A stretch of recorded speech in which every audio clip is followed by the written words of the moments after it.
Welcome to Programming Knowledge. In this series, we are going to learn how to use Firebase for our Android apps. Firebase is Google's mobile platform that helps us quickly develop and deploy apps. So let's explore Firebase a bit. You need to go to firebase.google.com and then Docs and then click on Get Started for Android. And in the left panel, you can see what all things Firebase has for us.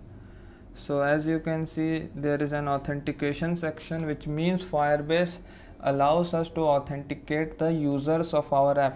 So if we go in Android section, you can see the various method in which we can authenticate the user, and if we click on any one of them, so then we get a step-by-step guide on how to authenticate the user using this site.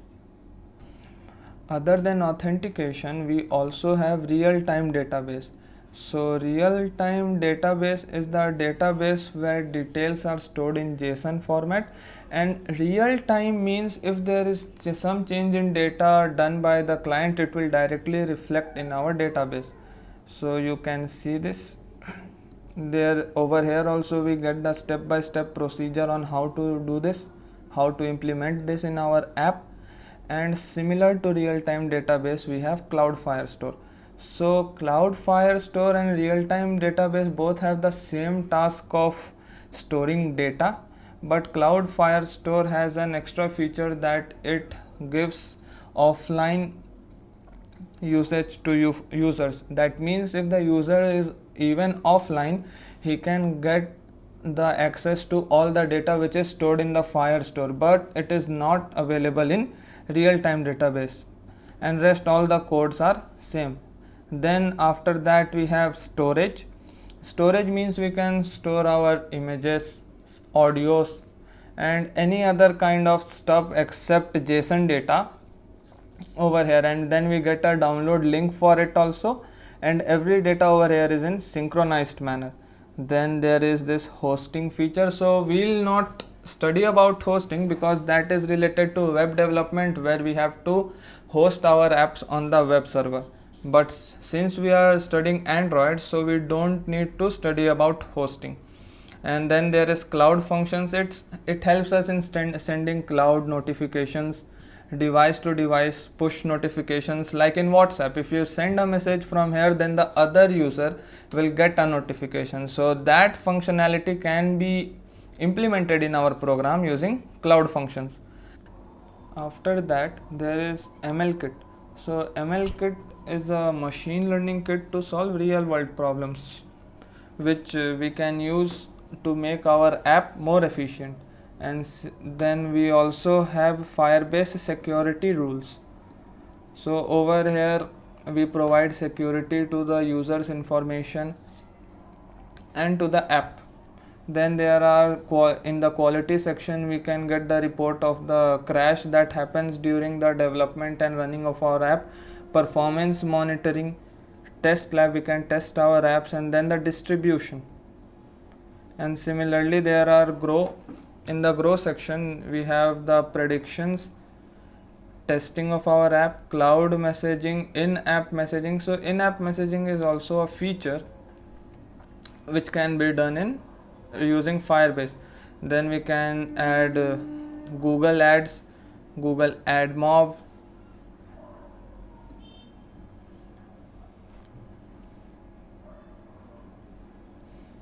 So in this tutorial we will be learning how to sync our Android Studio project with Firebase. So let's start a new project with an empty activity. Let's name it as Firebase Demo. Click on finish.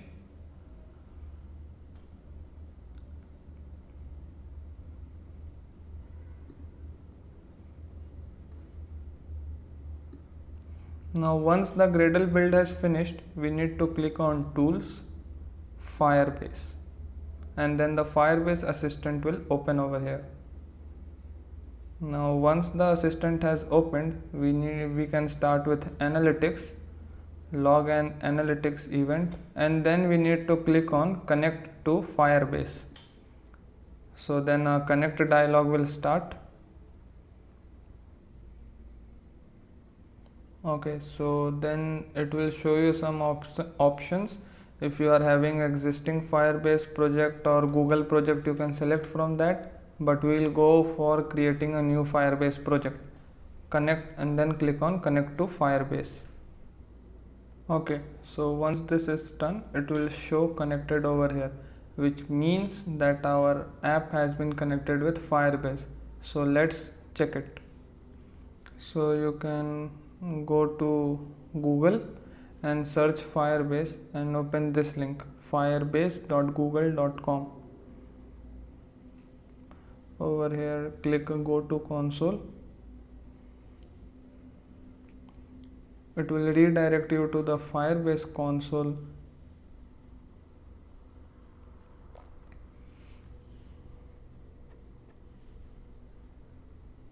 And over here we can see our Firebase demo that we have just now created.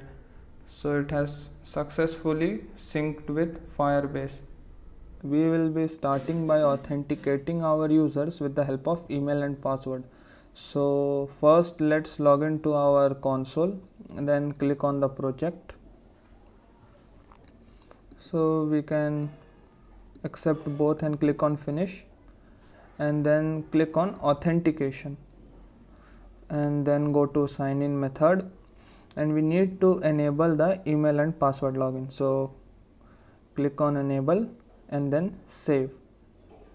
So we have now enabled our users to authenticate with the help of email and password. So let's implement it in our program. So in the main XML file I'll create two buttons.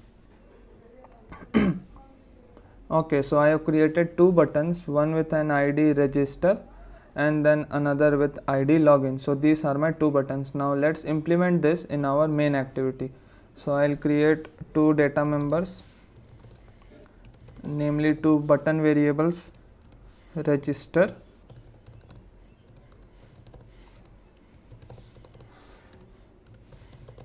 and login. Now I'll link this with my XML file. So I'll write register is equal to find view by ID r dot id dot register, and similarly for login I'll write login is equal to find view by ID r dot id dot login. So after this I'll create two activities. First activity will be our register activity. So I'll create an empty activity and name it as register activity.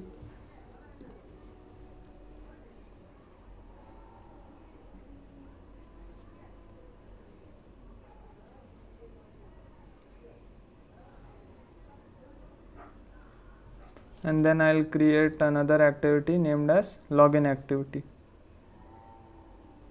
Empty activity, I'll name it login activity.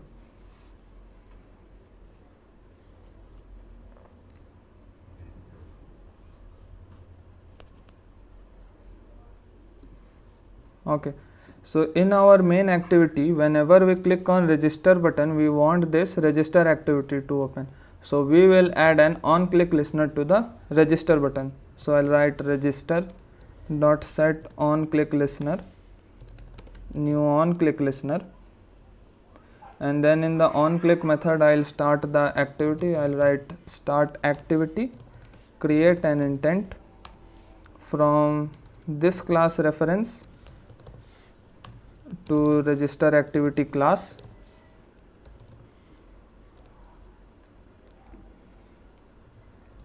and then when the user hits back button, I don't want to return back to my main activity, so I'll end it with a finish. Similarly, when the user clicks on login button, I want it to be resend to login activity, so I'll add an on click listener to login button also. So I'll write login dot set on click listener, new on click listener, start activity, new intent from this class reference. So I'll write main activity dot this to login activity class.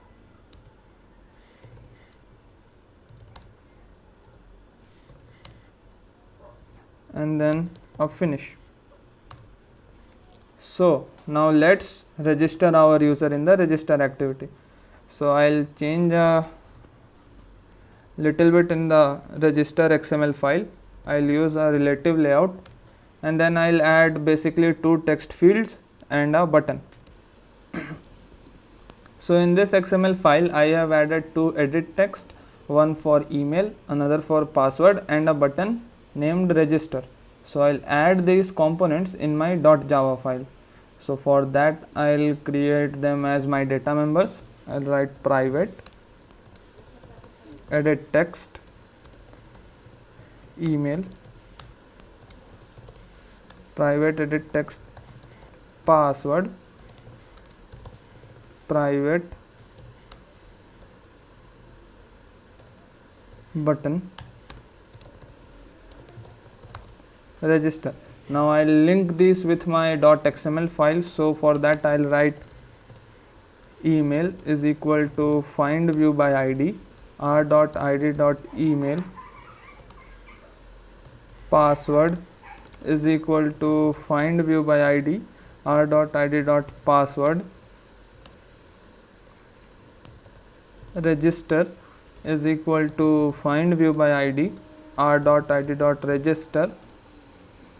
Okay, so now whenever this register button is clicked, we need to check if some value is entered in our email text field and password text field. If so, then we need to register the user. So for that we need to add the register library in our project. So for that, click on tools, go to Firebase, and then once the assistant opens, click on authentication, email and password authentication, and then click on this add Firebase authentication to your app, and then accept changes. So then the Gradle sync is happening. So after this has finished, if you go to your app level Gradle file, you will see a implementation, that is com.google.firebase auth 16.0.5. That means the authentication library has been added to our project. Okay, so now we can register our user. So for registering our user, I'll first set an on click listener.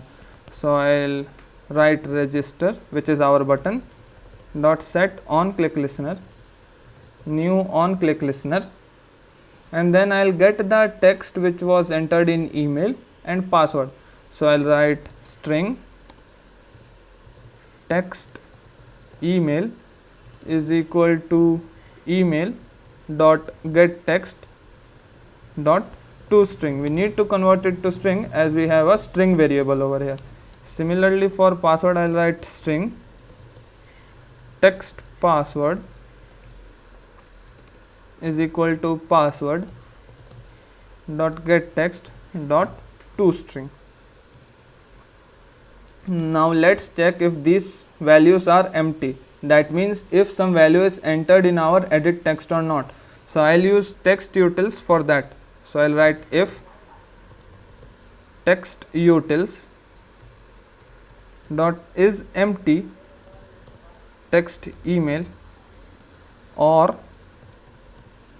text utils dot is empty text password, then I'll create a toast saying empty credentials.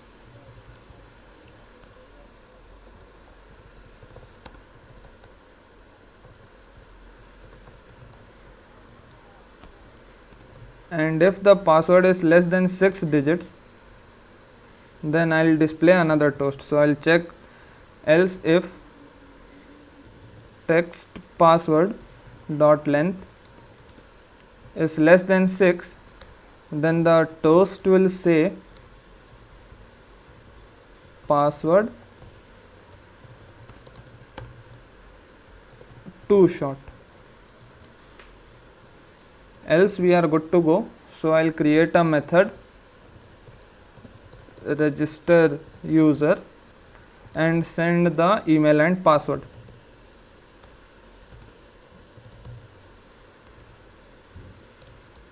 Now then if you come back to register user and click on options plus enter, then it will pop up create method for register user, click on enter in register activity. So you can see the method has been created automatically. So now we need to create an auth variable, that is Firebase auth. So I'll write private Firebase auth auth variable. Now let me initialize my auth variable. So I'll write auth is equal to Firebase auth dot get instance. Once done, I'll register my user in this method. I'll write auth dot create user with email and password, and then I'll enter the email. I'll enter the email and then the password. And once this task completes, we need to see a toast or some message should be displayed. So we'll add an on complete listener. So I'll write dot add on complete listener, and over here we'll call the constructor new on complete listener. Before that we need to write our activity name. So I'll write register activity dot this, then a comma. Okay. So now if let's check that if our task is successful or not. So I'll write if task dot is successful, then I'll display a toast which will tell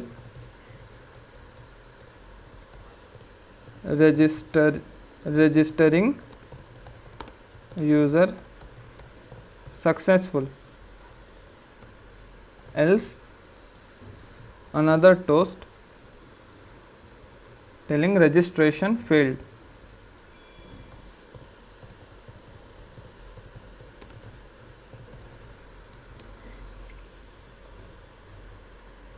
Okay, so with this we will register our user. Everything seems fine.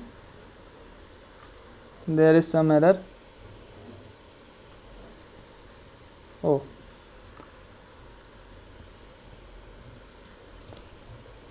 some mismanagement, I guess. Now it's fine. So I'll be using Visor to run my app. Let's try running it. The Gradle build has finished and now it's installing the app.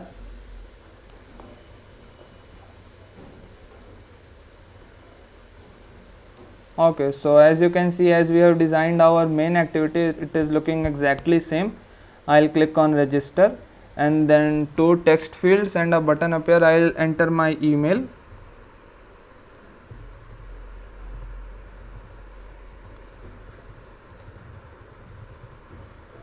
And then my password 1 2 3 4 5 6, and then I'll click on register. Then I'll click on this button and registering user successful. So I have registered a user with this email and this password. So in our project, if we now click on authentication, we can see the user. So as you can see, the email is this and this is user's UID and this is the provider, that is our email and password. So I'll be sharing the project on GitHub and providing the link in the description. So in this tutorial we will be learning how to add login feature for our registered users and also the logout feature. So for that, first we need to refactor our main activity as start activity. So I'll change the name to start activity refactor. So the main activity is now refactored as start activity, and I'll also refactor my XML file to activity start. Click on refactor. Okay, so it's done. Now we'll create a main activity. So let's create an activity an empty activity and let the name be main activity. Click on finish. So whenever a user is registered or an user is logged in, we want to redirect to our main activity.java. So for that, if the task is successful in our register activity, we will start a new intent of main activity. So I'll write start activity, new intent from this class reference, that is register activity dot this to main activity dot class, followed by a finish. So once the Gradle build has finished, we'll design our activity login.xml file. So I'll add two edit texts over here, namely one for email, other one for password, and a button to login. So let's do that.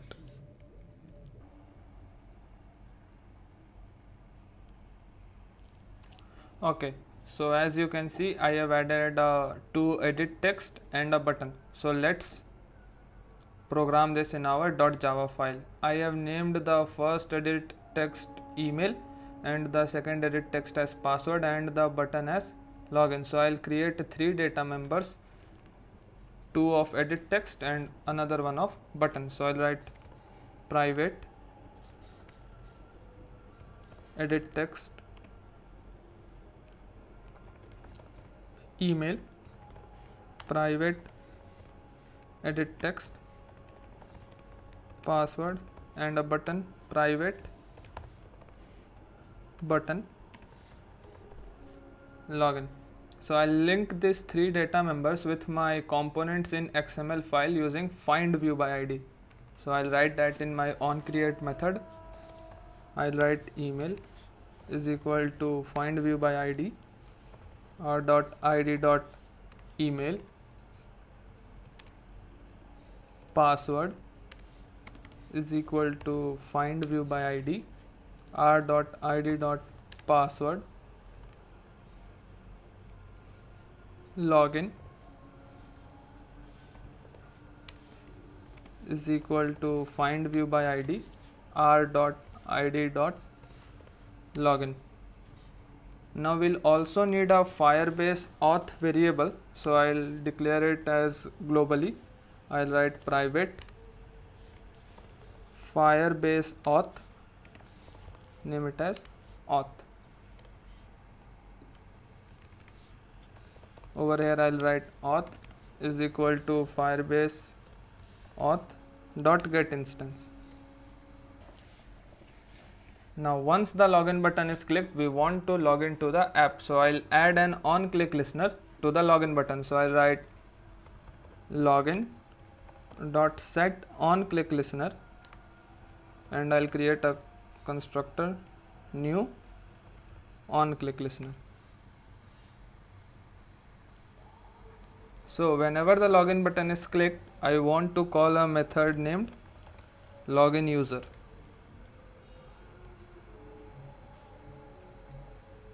Now before that, I want to extract the email and password from the edit text. So I'll write create string variable string text email, which is equal to the edit text name, which is email dot get text dot toString, because we have a string variable over here. Similarly for password, I'll write text password is equal to edit text name, which is password dot get text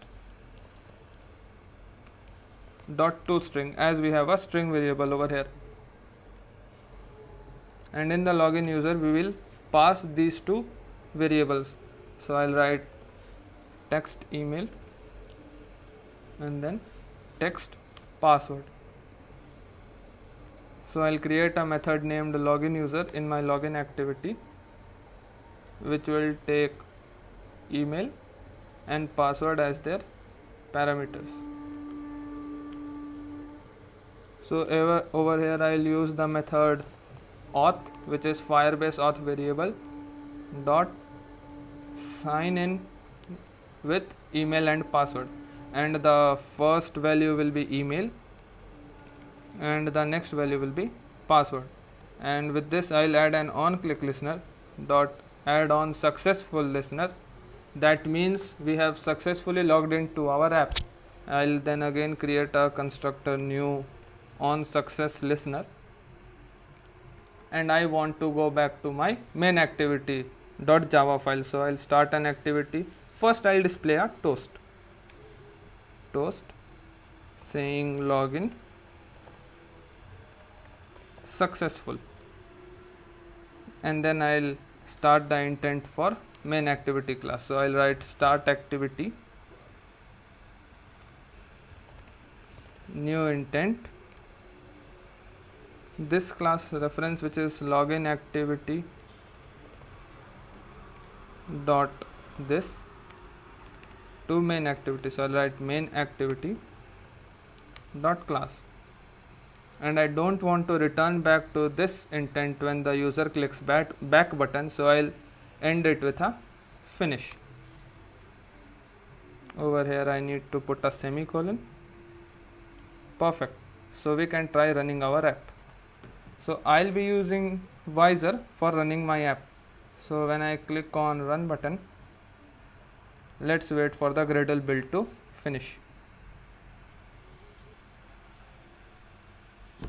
I'll click on install and it will start the app. So as you can see in the previous tutorial, I have created a user with this email and the password was 123456. So we will try logging in with that username and password. So I'll click on login. I'll enter the email rishavk1102@gmail.com and the password was 123456. Once done, I'll hit on login button, and as you can see, login successful. So now let's program our logout button. So for that we need to go to our main activity class and our main activity XML file. So in the main activity XML file we'll add a button saying logout. Okay, so as you can see, I have created a button which is having logout written on it, and I have given it an ID as logout. So now I'll program it in my main activity.java file. So first I'll create a data member of button. I'll write private button logout. I'll link this with my XML component. So for that, in my onCreate method, I'll write logout is equal to find view by ID r.id.logout, and I'll add an on click listener to it, so that whenever we click on the logout button, the user is logged out from the app. So I'll write logout dot set on click listener new on click listener, and for logout, logging the user out, we need to write this code. I'll write Firebase auth dot get instance dot sign out, just this much. So now let's try running our app again. So as you can see, we are now logged in as rishavk1102 email account, and we can see the logout button. So as I click on logout, we can see there is no change because we have logged out the user, but we have not updated the UI. So let's do that. First we need to log out the user, then we can display a toast telling logged out.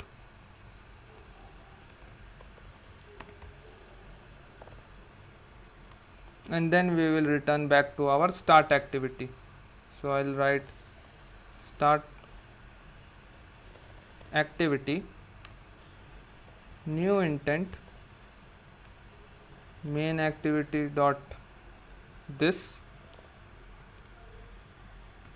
to start activity dot class. Now let's try running our app again. So now as we click on logout button, we can see the toast logged out and we are redirected to our start activity. So in this tutorial we learned how to log out a user and add the login feature. So in this tutorial we will be learning how to add our data to real-time database. So real-time database is a cloud hosted service provided by Firebase where data is stored in JSON format. So to activate this service in our project, first we need to click on database and then we need to look for real-time database and then create database. As we are now learning, so let's start it in test mode and then click on enable.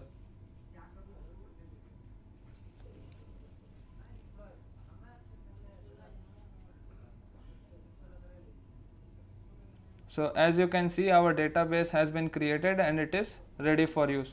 So now let's try adding a single value to our database. So before adding values to database, first we need to import the library in our project. So click on tools, Firebase, and then the assistant will open, and over here you need to look for real-time database, save and retrieve data, and then you need to click on add real-time database to your app and click on accept changes.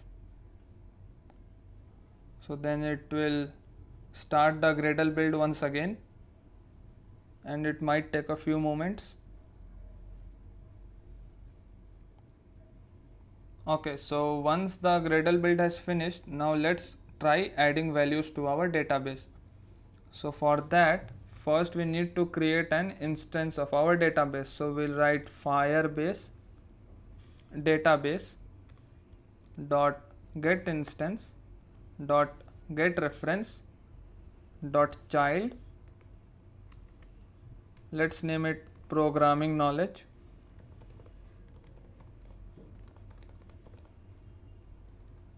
And to that child I want to add another child. I'll name this branch as Android and I'll add a value to it. So I'll click on set value and then maybe I can add anything like A, B, C, D. Okay. So this will add a branch in my database called programming knowledge, and that will have another branch Android which will have a value of ABCD. So let's try running this and see it in action. So click on run. So once the app has started running, you can see in your database we have a branch called programming knowledge, and that branch has a child Android which has a value of ABCD, which is exactly the same we have added in our program. So now if we want a branch to have more than one child, then we can use hash map. So let's try that. I'll create a hash map object with string and object,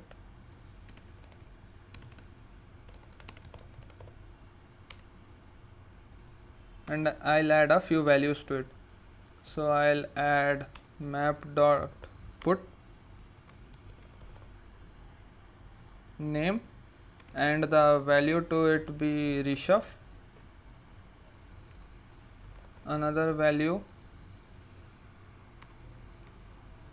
the name be email and the value to it be my email,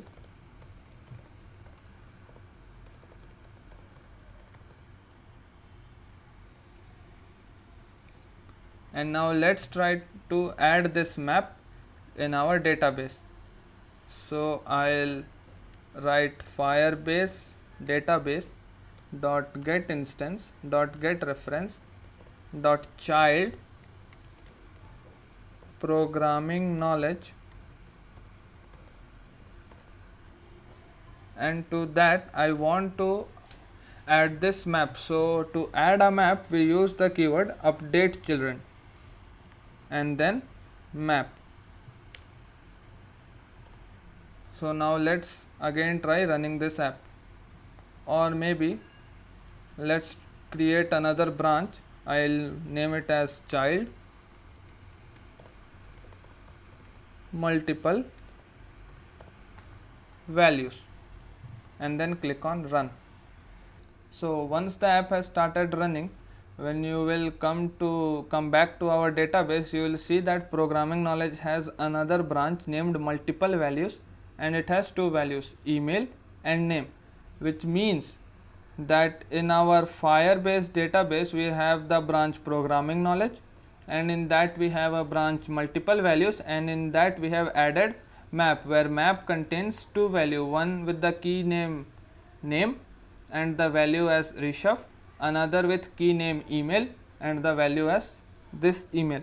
So you can see the same values are reflected over here. Small thing that I'd like to mention is that whenever you run the app, you need to log into the app with a registered user, because all the code that we have written is in our main activity.java file, which is only called when you log in or register. So now let's try taking some input from user and adding it to our real-time database. So I'll go to my main.xml file. I'll add an edit text and a button. One edit text that will ask for a name, and a button which on clicking we will add the value from the edit text to the Firebase.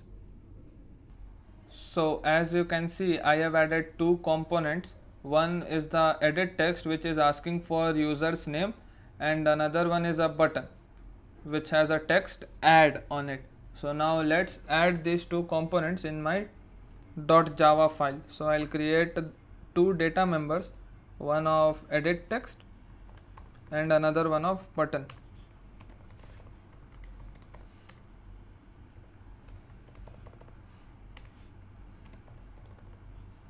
Now I'll link these two data members with my XML component. So I'll write edit is equal to find view by id r.id.edit, and similarly for add button I'll write add is equal to find view by id r.id.add.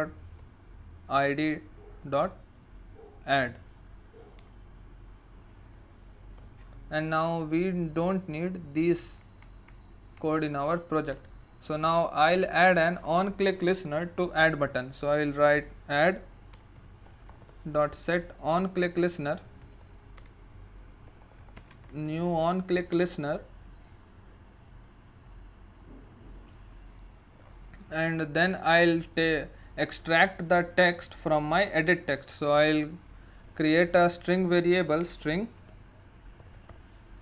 text name is equal to edit, which is the name of my edit text, dot get text dot toString, as we have a string variable over here. So now if the string variable is not empty, that means if we have added some value to our edit text, we will push that values to our database. So I'll check it. I'll write if text name dot is empty. I'll create a toast saying no name entered, and if this is not the case, then I'll directly push the name to my database. So I'll write Firebase database dot get instance dot get reference dot child programming knowledge,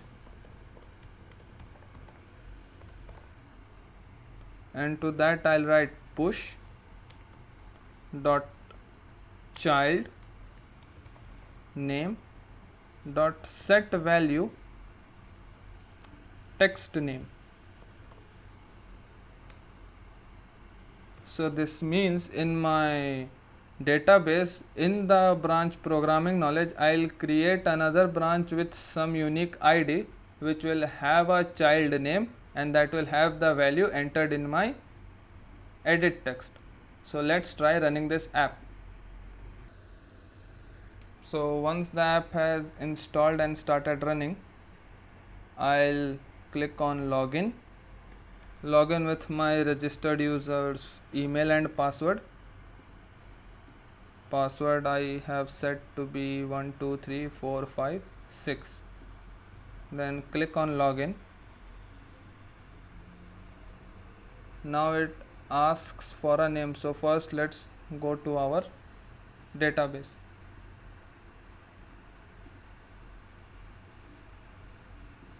So over here you see, if I add the name Rishabh and click on add,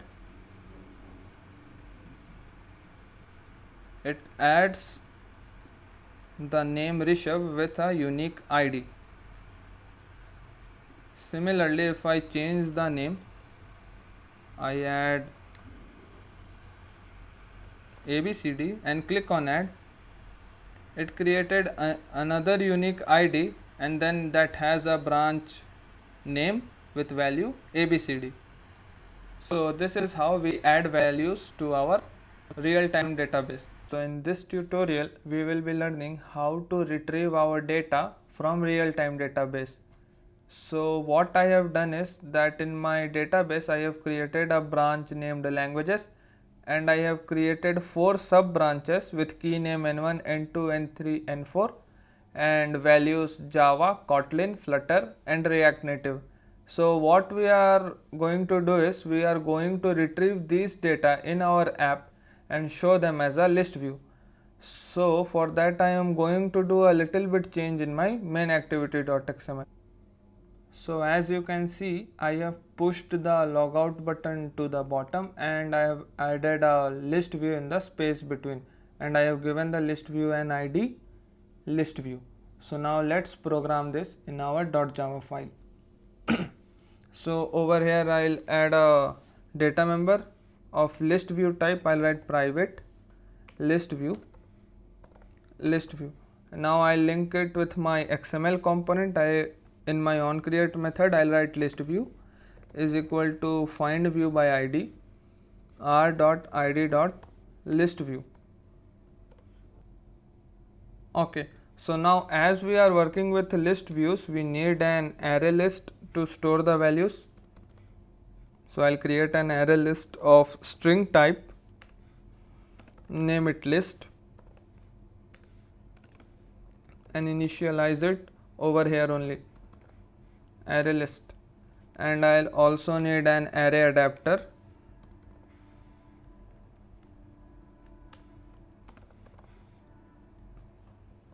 I'll name it adapter and I'll initialize it over here only. I'll write new array adapter of type string. The reference will be this.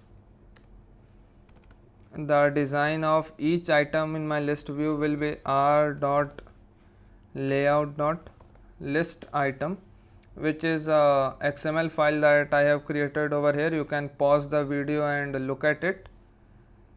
And then I want the array list to be my this list whose name is also list.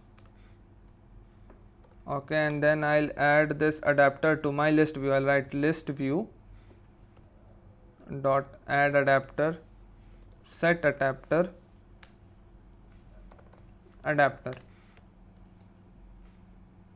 So now as we want to access our database, we need a reference of this database in our program. So I'll create a database reference variable which is provided by Firebase, and I'll name it reference, and to initialize it we write Firebase database dot get instance dot get reference. So this returns a reference of the root branch, but we want a reference of languages branch. So I'll write dot child languages, which will now return a reference to languages branch. And to access all the branches inside this languages branch, we use an value event listener. So I'll write over here reference dot add value event listener, new value event listener. So now this data snapshot has all the details of this languages branch, and to iterate through each sub branch of this languages branch, we can use a for each loop. So I'll write for data snapshot data snapshot, which is our parameter over here, and to get its iterable we write dot get children, and then I'll just add each value to my array list. So I'll write list dot add snapshot dot get value, and before that I must clear my list. So I'll write list dot clear, and after this loop has completed I'll notify the adapter. I'll write adapter dot notify dataset changed. So now our array list has all the details. Okay, so I need to convert it to string, so I'll write toString. So now our array list has the values Java, Kotlin, Flutter and React Native. So now let's try running it and see it in action. So click on the run button and wait for the Gradle build to finish. Okay, so once the app has started running, you can see we have Java, Kotlin, Flutter and React Native as the values in our list view, which is similar to the values we have under our languages branch. So this is how you can retrieve data from list view. Now let's try something else, that whenever we add some value over here, it should be shown over here.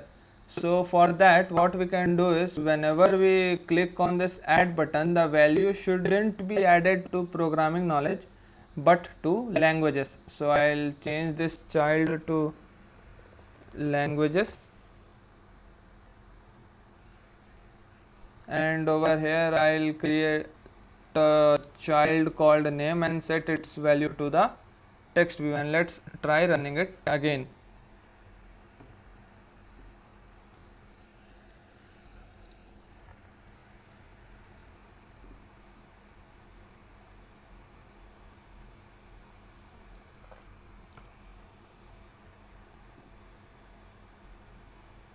Okay, so once our app has started running, we will now try adding some values. So I'll write Python over here and click on add.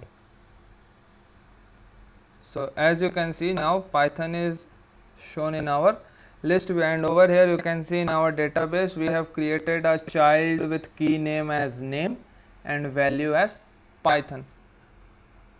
So this is how we can retrieve single values from our database. Now let's try to retrieve a set of information from our real-time database. So for that I have created a branch information with 3 sub branches, branch 1, branch 2 and branch 3, all having 2 children, name and email. So what we are going to do is, we are going to retrieve this complete branch as a single object and display the name followed by a colon followed by the email as an item in our list view. So let's try doing this. So out of many techniques, the best technique is creating a model class. So in my com.package, in my package name folder, I'll create a new Java class. Let's name it information and click on OK. So as we have 2 children, email and name, over here we will create 2 private variable data members, email and branch, private string email,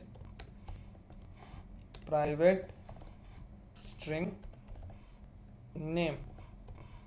Now click on command N, constructor, select none.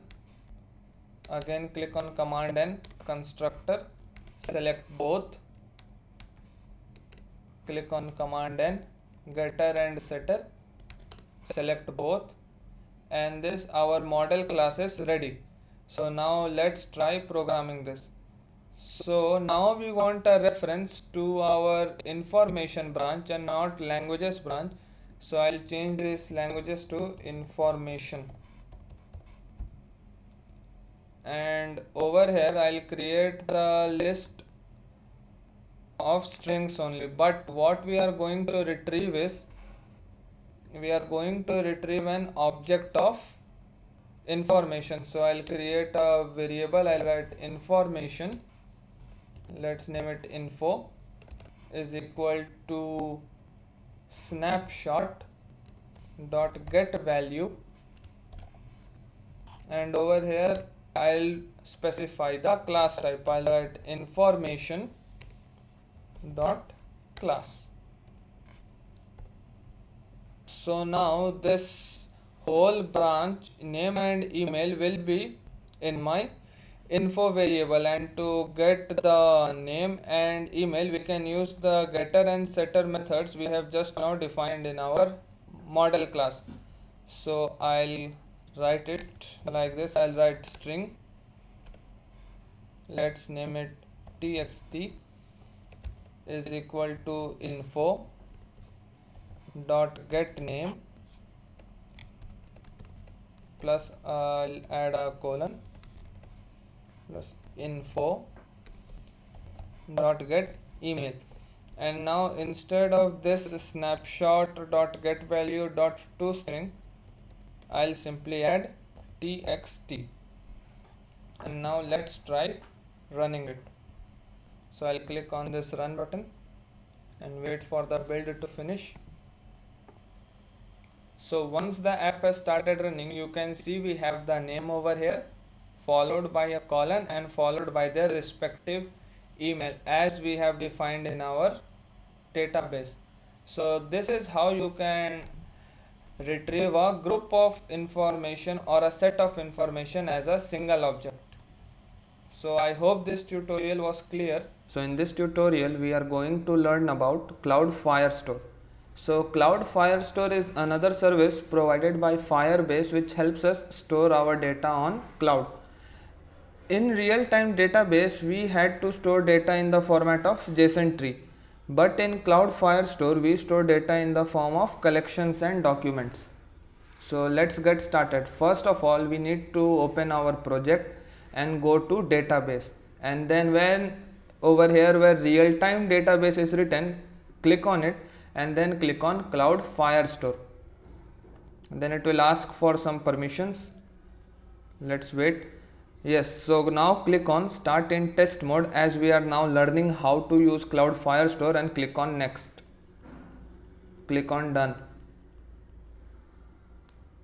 So once it is done, you can see something like this. Now we need to add Firestore in our project. So open your Android Studio project, click on tools and then click on Firebase, and once the assistant opens, toggle to last, and over there you can see Firestore. So click on that and then click on this read and write documents with Cloud Firestore, and then click on add Cloud Firestore to your app. Then click on accept changes and wait for the Gradle build to finish. So once the Gradle build has finished, we are good to go. So we don't need this right now. Okay, so now there is a small problem in our application that we have to log in each and every time we build our app. So to avoid this problem, I'll go to my start activity and I'll instantiate my onStart method, and over here I'll create a variable of Firebase user. I'll name it user, and I'll get the current user. So for getting the current user, we write Firebase auth dot get instance dot get current user. Now I'll check if the user is null. So I'll write if user is not equal to null, that means the user has already registered with some email and password, then I'll directly go to main activity. So for that I'll write start activity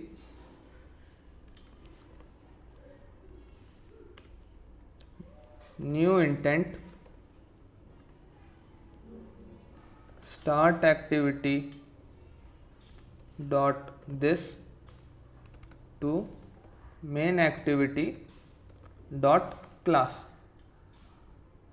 and dot add flag clear task. Okay, so this will do our work. Now let's get started with Cloud Firestore. So first go to our main activity. Let's try adding some data to our Firestore.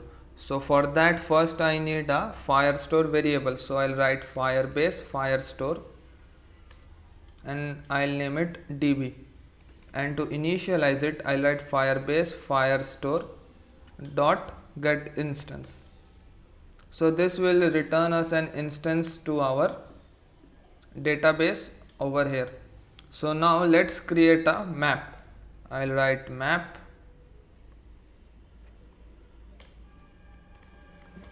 of type string and object. I'll name it as city, let's say, and I'll initialize it as a hash map, new hash map.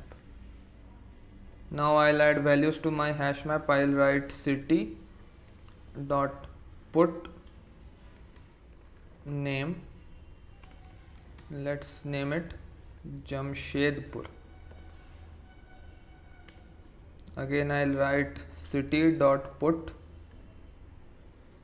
let's name it state, which is Jharkhand.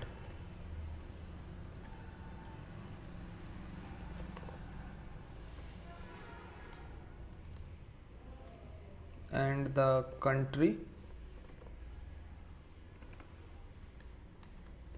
as India.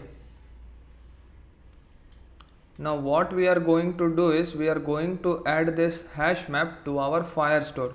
So to do so we write db, which is our Firestore variable, dot collection. So I'll create a collection with name cities, and over here I'll create a document. I'll write document whose name I'll put as JSR, and to add the hash map I'll write dot set and then my hash map name, which is city, and then I can add an on complete listener, new on complete listener, and over here I'll check if the task is successful. So I'll write if task dot is successful, then display a toast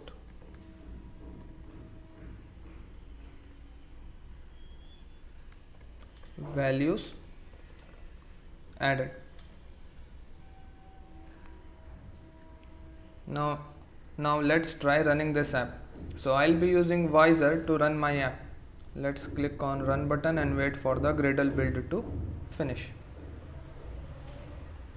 So once the app has installed, we are directly redirected to our main activity, and you can see the toast values added. Now let's check our Firestore. So if we refresh it,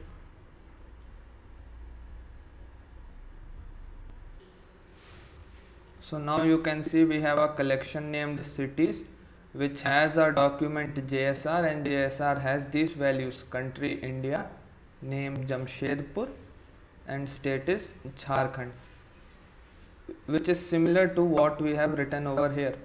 Over here we have created a collection cities, over there we have created another document named JSR, and then we have added the hash map over here. Let's try merging some values to our database. So for that we don't need these because we have already added the value. I'll create another map of type string and object. I'll name it data, and I'll initialize it as a hash map, new hash map, and I'll add some data to it. So I'll write a data dot put capital comma false. Now I want to merge this data hash map to my JSR document. So to do so, we write db, which is our Firestore database variable, dot collection. We have named the collection as cities, dot document, and we have named the document as JSR, and over there I'll write dot set data comma set options dot merge, and then we can again add a non-complete listener.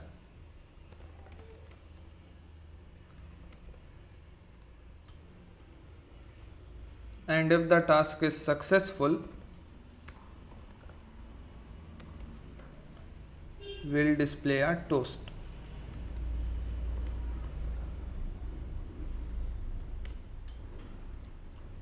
Telling merge successful. Now let's try running it again.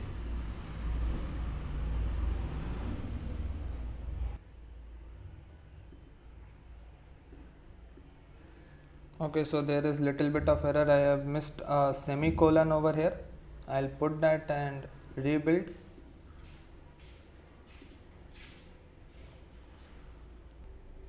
Okay, so once the build has finished, over here you can see the toast merge successful. Now let's check our database.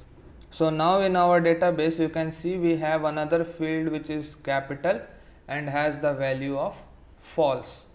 So this is how we merge data to our Firestore. If we want to add a set of data to our database with a unique ID, we can use the dot add method. So let's see it in action. I'll remove these because we don't need this, as we have already merged the values in our database. I'll create another set of values. I'll write data dot put name, and let's name it Tokyo. And then data dot put capital as Japan. And to add this set of data with a unique ID, we write db, which is our Firestore variable name, dot collection, and I want it to add in my cities collection, so I'll write CITIES cities dot add data, which is the hash map, and then again I can write an add on complete listener, new on complete listener, and if the task is successful, I'll display a toast telling values added successfully.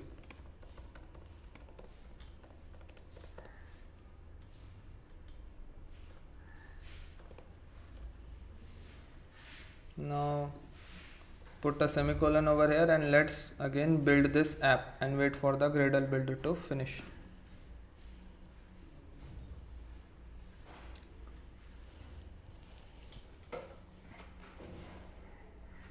So once the build has finished, over here we can see we get a toast displaying values added successfully. So now in our database we can see we have a unique ID which has the values capital as Japan and a name as Tokyo, which is similar to what we have added in our hash map. So this is how we add data with unique ID. Now let's try updating our existing data.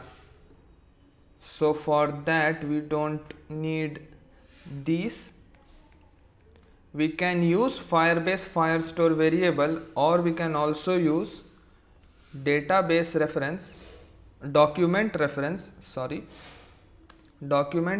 I'll name it ref, and to initialize it I'll write Firebase Firestore dot get instance dot collection CITIES cities dot document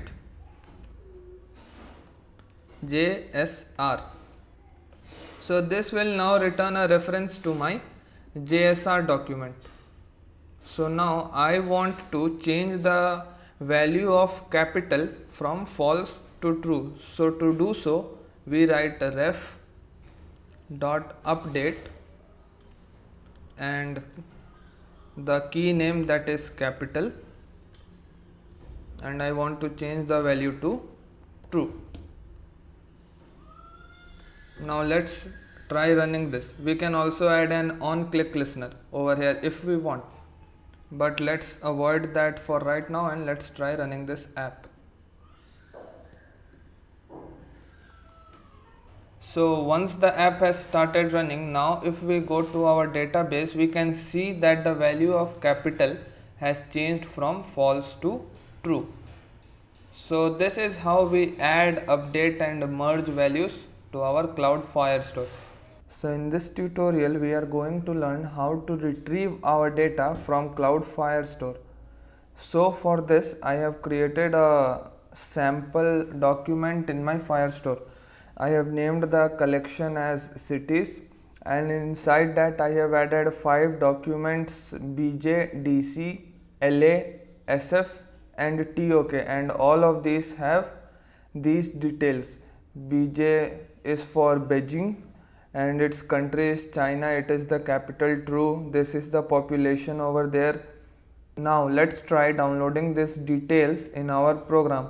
So for that I'll go to my main activity, and in my main activity I'll create a document reference variable.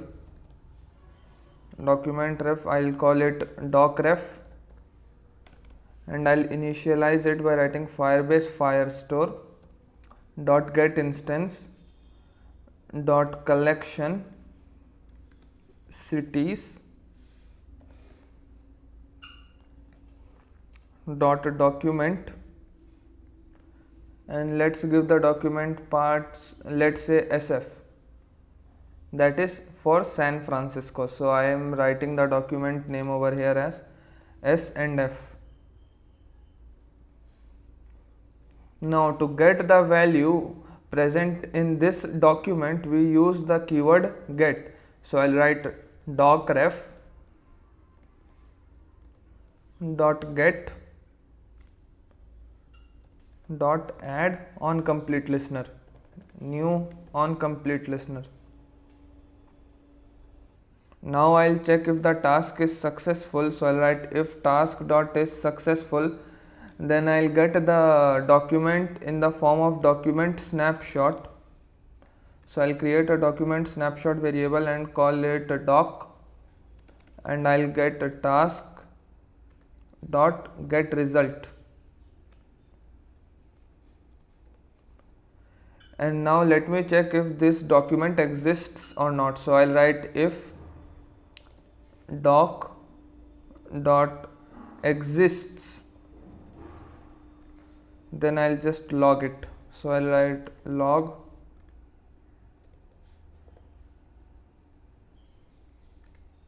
dot d, and I'll write document,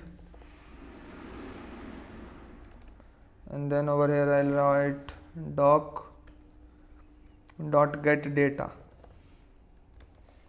that returns the data inside the document snapshot.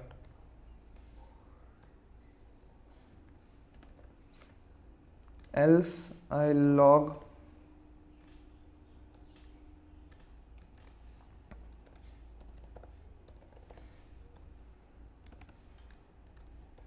no data.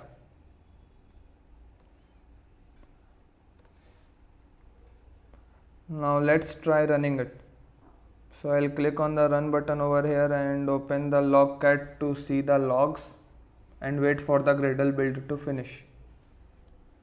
So there is a compilation error over here which says that, oh, so I need to convert it to string. So I'll write over here dot to string. Now the error will be gone. Let's try running it again.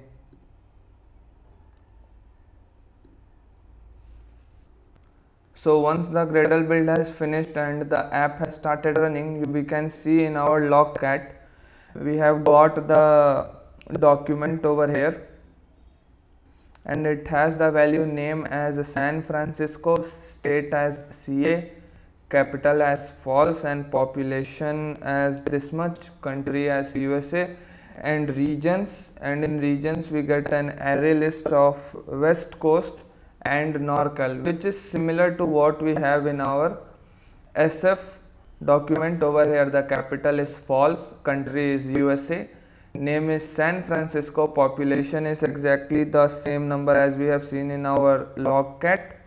Then it has another region list and it has two values, West Coast and NorCal, and the state is CA. So this is how we download the values from Cloud Firestore to our app. Now suppose we want to download some documents based on some condition. Let's say for example I only want to download those cities which are the capital of their respective country. For let's say Beijing, which is the capital of China, and Tokyo, which is the capital of Japan. So to do this, we don't need this in our program right now.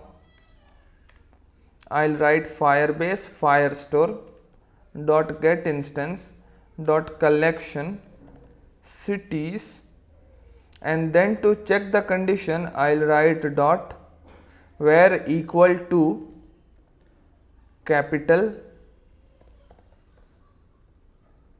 and true, which means where capital is equal to true, I'll get those values and I'll add an onComplete listener. And over here I'll check if the task is successful,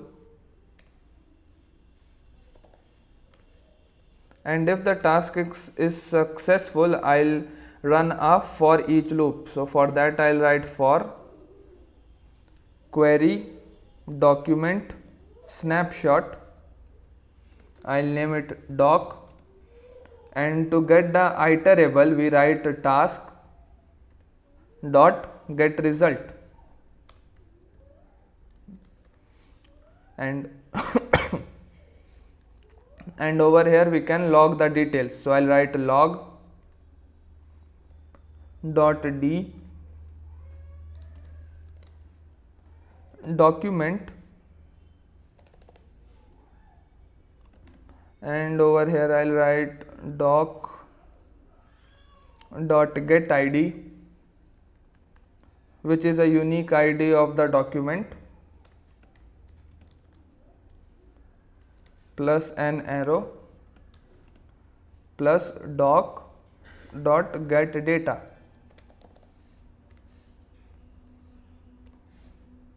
And now let's try running it. So I'll click on the run button, open the logcat and wait for the Gradle build to finish. So once the app has started running, you can see we have 3 documents over here and they have their ID and then the details. In this case the ID is the name of the document and the details are exactly the same as we have in our database. So this is how we download data based on some conditions. Now suppose we want to add a real-time listener to any one of the document present in our collection. Let's say I want to add a real-time listener to my LA document. So what I am going to do is, first I am going to remove these codes as I don't need them anymore, and then I'll write document, the document name, and then I'll write dot add snapshot listener, new event listener, and then over here we can do all the tasks that we want to do. This is very similar to value event listener which we had in our real-time database. So this is it about Cloud Firestore. So in this tutorial we are going to learn how to upload and download data from Firebase storage. So for that, first we need to go to our project and then click on this storage over here and then click on get started, then hit the next button and then the done button, and then it will create us a default bucket. So once the loading has finished, we can see a screen something like this. Now we need to add the storage library to our project. So for that we will go to tools, click on Firebase, and the Firebase assistant will open over here. And then in the storage section, we need to click on upload and download a file with cloud storage, and then click on add cloud storage to your app and then accept changes, and then wait for the Gradle build to finish. So once the Gradle build has finished, what I am going to do is I am going to change the functionality of this add button over here such that whenever I click on the add button, I can upload an image to my cloud storage. So I'll go to my main activity and remove all this code which I have written inside add on click listener and just replace it with a method upload image.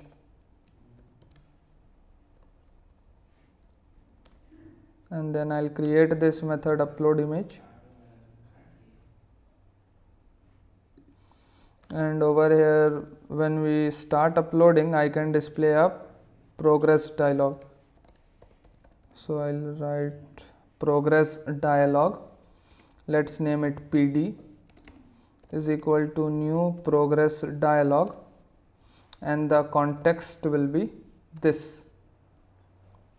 Then I'll set the message PD dot set message uploading,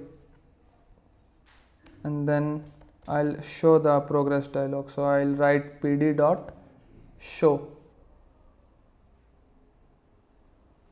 Now over here I'll create a URI. So I'll write private URI image URI. This will have the URI of the image we have selected for uploading. So now over here I'll check if the image URI is not equal to null, then I will upload the URI. So for that I'll create a storage reference. I'll name it as file reference, and to initialize it I'll write Firebase storage dot get instance dot get reference dot child, and I'll name the child uploads, and then in that I'll create another child folder and I'll give it the name of the current time. So to get the current time we write system dot current time in millis, and along with that I'll add the extension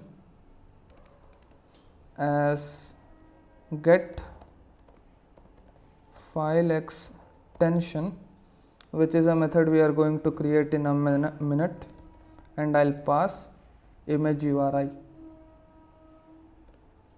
So now first let's create this get file extension method. So for that I'll write private string get file extension, and it will take an URI. So I'll write URI. Now I'll use a content resolver, so I'll write content resolver. Content resolver is equal to get content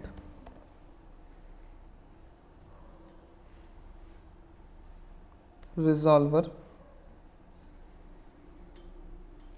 and then I'll create a MIME type map. So for that I'll write MIME type map, and I'll name it as MIME type map, and to initialize it I'll write MIME type map dot get singleton, and then I'll return the extension by writing return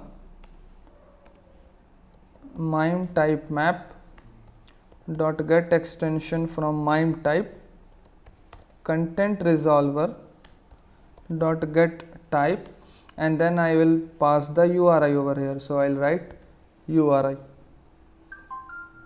Now this will give me the extension of my image selected. So now back in my upload image, once I have got the path to my storage, I'll put the file. So to put the file in the cloud, I write file ref dot put file, and then the URI, that is image URI dot add on complete listener, new on complete listener, and in this on complete listener I'll try to get the download URL. So I'll write file ref dot get download URL dot add on success listener, new on success listener, and over here I'll get the string, which is the download URL. String URL is equal to URI dot get data, or just URI dot to string, and then I'll log this URL. So for logging I'll write log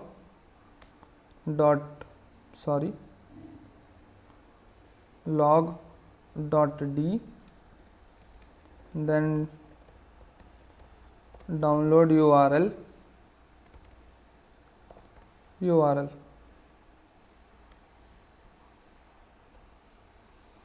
and then I can dismiss the progress dialog. So to dismiss the progress dialog, I write pd dot dismiss,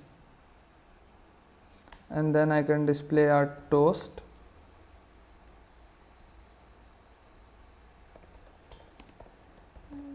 Image upload successful. I need to change this progress dialog PD to final.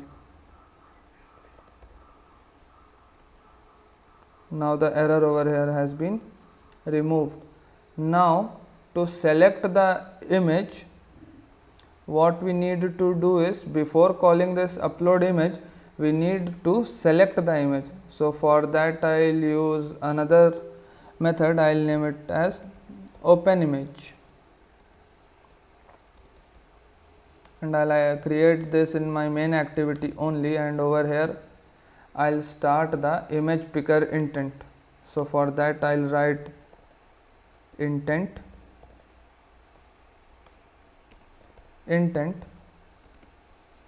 is equal to new intent, and then I'll set its type. So for that I'll write intent dot set type image, and then intent dot set action,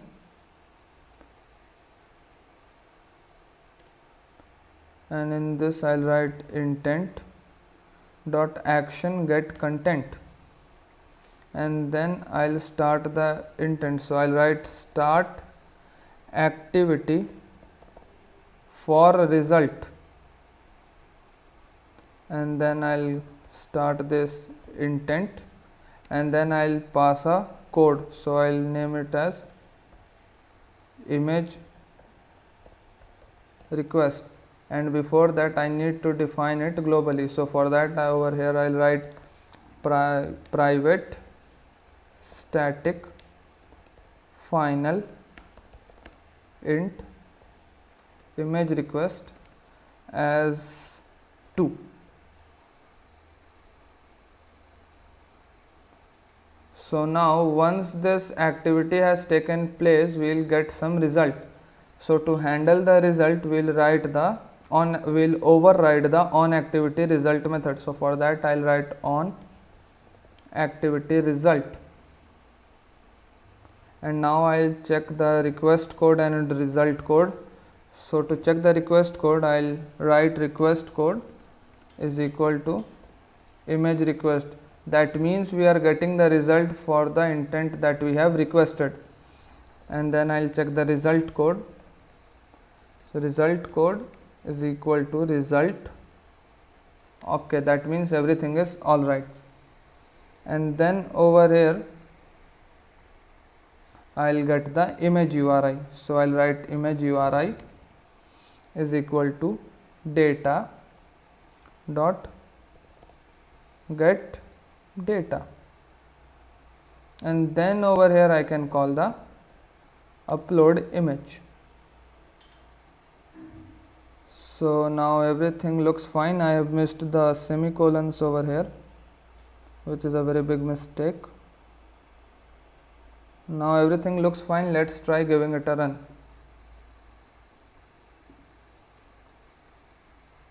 So now let's wait for the Gradle build to finish. I'll be using Visor to run my apps. So once the Gradle build has finished, when we click on this add button, we are directly redirected to the image selector option. And then if we click on photos, and then I have just downloaded a sample photo.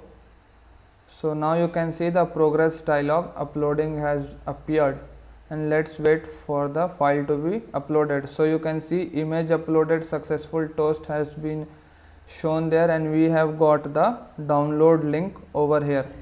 So now if I copy this download link and paste it over here, so I'll be able to see the image which I have uploaded, which is this image. And in my storage section, if I refresh it, I'll be able to see the image which I have just now uploaded.